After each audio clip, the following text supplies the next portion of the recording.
Hi, today I will tell you how I painted my entry into the latest Tabletop Impulse Hobby Challenge.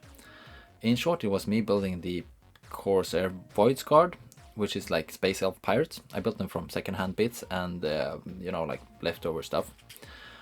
And then painted them in a sort of synthwave color scheme.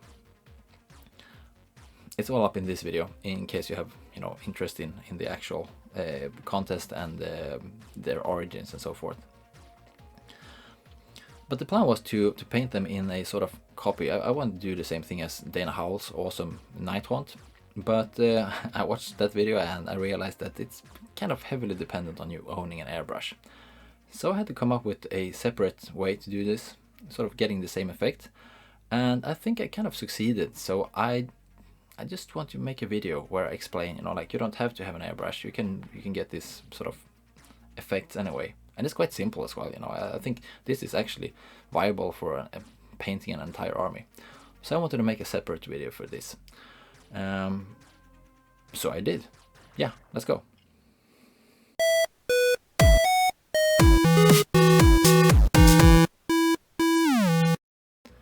So let's start with the miniatures. This is what we have after scraping mold lines, rough colors, a thick crust of glue, and then replacing some broken stuff with leftover bits from a box of witches. And then adding some tiny bits of green stuff as well. Stage 1 completed, 9 bodies. Not looking too proud, but clearly identifiable as Space Elf Pirates. Stage 2 was priming. I started out priming grey. Just to get things looking uniform, hiding old colors and whatnot. This color really could be called, sprue gray or something. It is not, but yeah, you get the point. These are just back to the starting point. Then there was a dark blue, and this was a really bad choice. Not only did it not make any noticeable difference in the end, but it also did not cure fully and kept rubbing off when handling the miniatures. I was so disappointed in this one. Finally, there was pure white from the top. I want bright colors, and then I need bright canvas to paint on. The thing I want to say here is that yes, I did a zenithal on these guys, but I don't think this method is really dependent on that sort of priming or any specific sort of priming. As long as you end up with something very bright, you could probably do them just pure white, You're probably better off with just a single priming as well, because mine ended up quite grainy after all these spray cans. Perhaps it was because it was in the middle of winter, but who cares, That's why they're grainy, not because of, the oil colors will come later. Yeah, that's all I wanted to say. Let's get back to the painting. As the color scheme was supposed to be very bright, I was very happy when I opened my top box of oil colors. It is all the 3 primers and a white. I immediately decided that I will add another challenge and paint the entire team using only the colors in this box. Most notably, that meant no black whatsoever.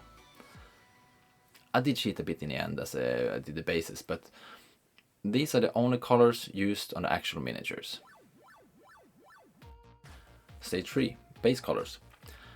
We have probably all seen the Vaporwave miniatures of Dana Howls. They look awesome, so I decided to check out how they are made. Unfortunately, they rely heavily on owning an airbrush. I do not, so I had to hatch my own plan. To start the colors off, they are all fully covered in a slightly diluted magenta. Please remind me that never do footage like this again.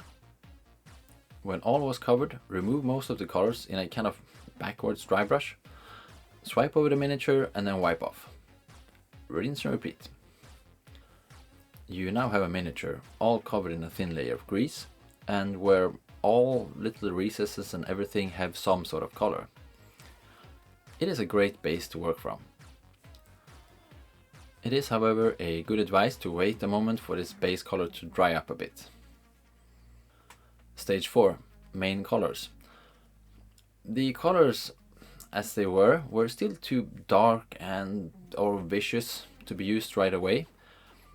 To get the correct pastel-y feeling, I diluted them all with a healthy dose of titanium white, which made them all much more bright and opaque.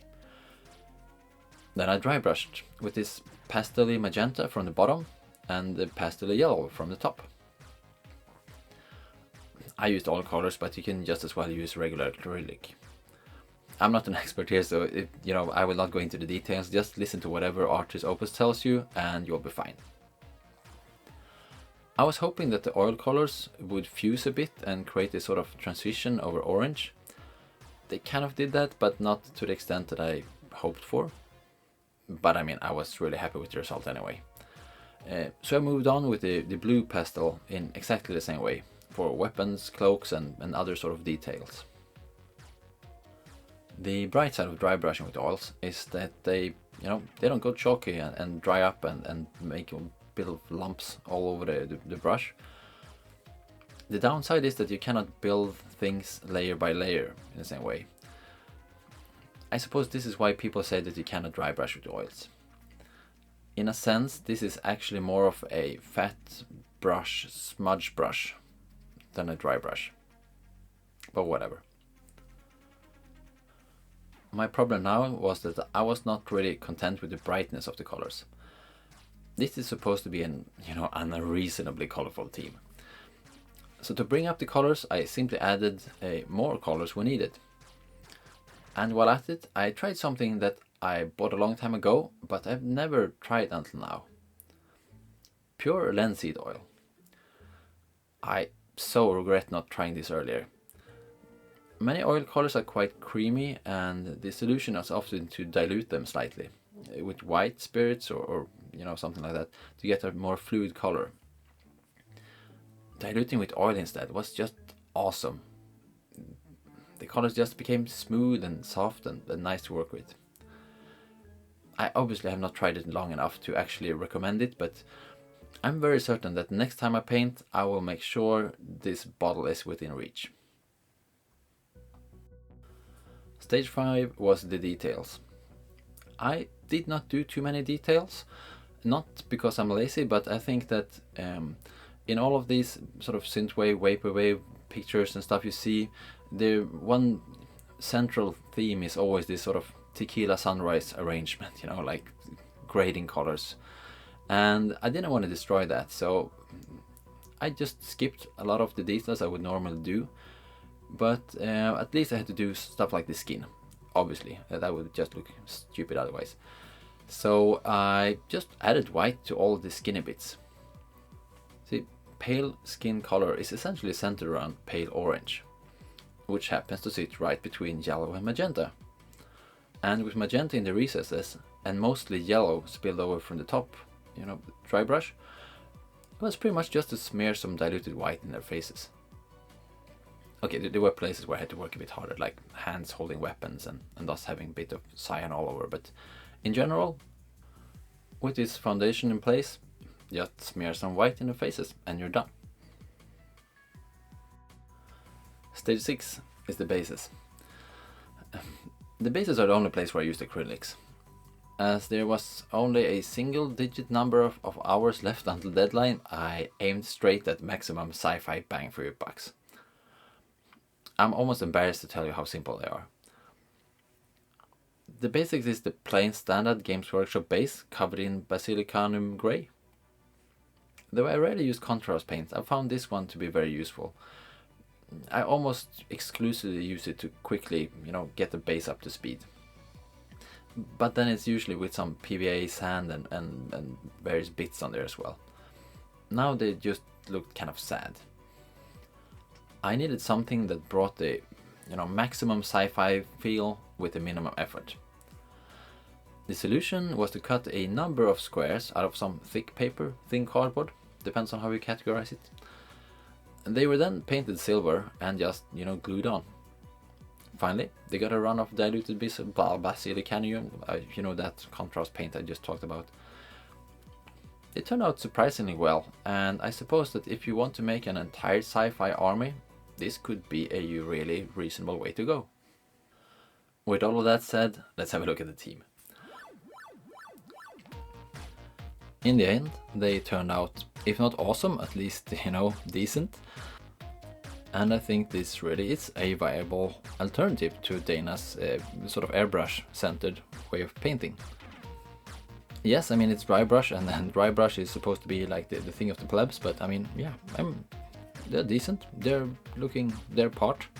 If you want to, you can go in and add a bit of extra detail here and there, but I think that overall, when you get this, when you do this sort of tequila sunrise arrangement of things, you're probably better off not making too many details, because that will just get, you know, it would just distract from the main thing, which is the overall transition between colors. Yeah, I think they look good. In the end, I think this was quite a decent result, especially considering the effort spent. So I think this is a quite viable way to paint probably an entire army if you want to. And it's also, you know, easy and relaxed enough for you to actually enjoy your hobby. And that's the important part. Don't forget to enjoy your hobby.